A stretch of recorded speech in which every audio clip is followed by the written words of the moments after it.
இந்த செய்தியை வழங்குபவர்கள் குளித்து கும்மாளமிட போகோலேண்ட், குழந்தைகளை குஷிப்படுத்திட கருடா பார்க், குடும்பத்தோடு படகு சவாரிக்கு போட் ஹவுஸ், போகோலேண்ட், உசுட்டேரி, புதுச்சேரி. புவனகிரி அருகே உள்ள பிரசன்னராமாபுரம் கிராமத்தில் ஒரே நாளில் 5 கோவில்களின் கும்பாபிஷேகம் நடைபெற்றதை அடுத்து பெருந்திரளான பக்தர்கள் கலந்து கொண்டு சாமி தரிசனம் செய்தனர். கடலூர் மாவட்டம் புவனகிரி அருகே அமைந்துள்ளது பிரசன்னராமாபுரம் கிராமம். கிராமத்தில் 5 கோவில்களின் மகா கும்பாபிஷேகம் நடைபெற்றது. ஸ்ரீ வரசக்தி விநாயகர், முருகன், மாரியம்மன், அய்யனார், செல்லியம்மன் ஆகிய 5 கோயில்களின் கும்பாபிஷேகத்தை முன்னிட்டு யாகசாலையில் வைக்கப்பட்ட பல்வேறு நதிகளில் இருந்து கொண்டுவரப்பட்ட புனித நீர் கலசங்களுக்கு மங்களவாத்தியம், விக்னேஸ்வர பூஜை, கணபதி ஹோமம், நவரக ஹோமம், லட்சுமி ஹோமம், தன பூஜை, திரவிய ஹோமம் உள்ளிட்ட பல்வேறு யாகசாலை பூஜைகள் நடைபெற்றது. பின்னர் புனித நீர் கலசங்கள் ஊர்வலமாக எடுத்து செல்லப்பட்டு கோவில் கோபுரத்தின் மேல் கொண்டு செல்லப்பட்டது. இதையடுத்து மகா மந்திரங்கள் முழங்க 5 கோவில்களின் கோபுர கலசங்களின் மீது புனித நீர் ஊற்றப்பட்டு மகா கும்பாபிஷேகம் நடைபெற்றது. பின்னர் மூலவர் அபிஷேகமும் பூஜையும் நடைபெற்று பக்தர்களுக்கு அன்னதானமும் வழங்கப்பட்டது. இந்த 5 கோவில்களின் மகா கும்பாபிஷேகத்தை காண பல்வேறு பகுதியிலிருந்து வருகை தந்த பெருந்திரளான பக்தர்கள் பங்கேற்று கும்பாபிஷேக தரிசனம் செய்து மூலவரை வணங்கி சென்றனர்.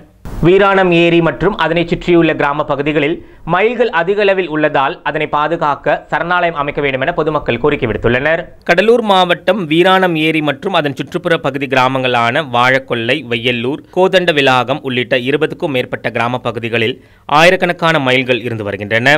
இவை காலை மற்றும் மாலை வேளைகளில் பசுமை நிறைந்த பகுதிகள் மற்றும் நீர் நிறைந்த பகுதிகளில் தங்களுக்கு தேவையான உணவை தேடி வலம் வருகின்றன.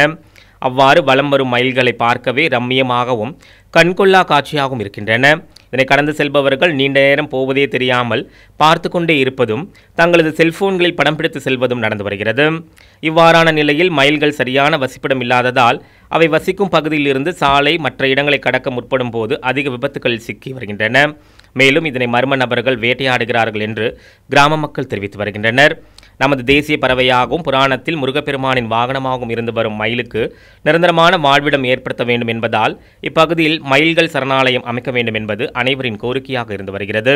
இதுகுறித்து ஆய்வு செய்து உடனடியாக நடவடிக்கை எடுக்க வேண்டும் எனவும் இப்பகுதி மக்கள் தெரிவித்து வருகின்றனர். உங்கள் AMN டிவி செய்திகளை யூடியூபில் உடனுக்குடன் காண AMN டிவி பாண்டிச்சேரி சேனலை சப்ஸ்கிரைப் செய்யுங்கள். பெல் பட்டனை மறக்காமல் கிளிக் செய்யுங்கள்.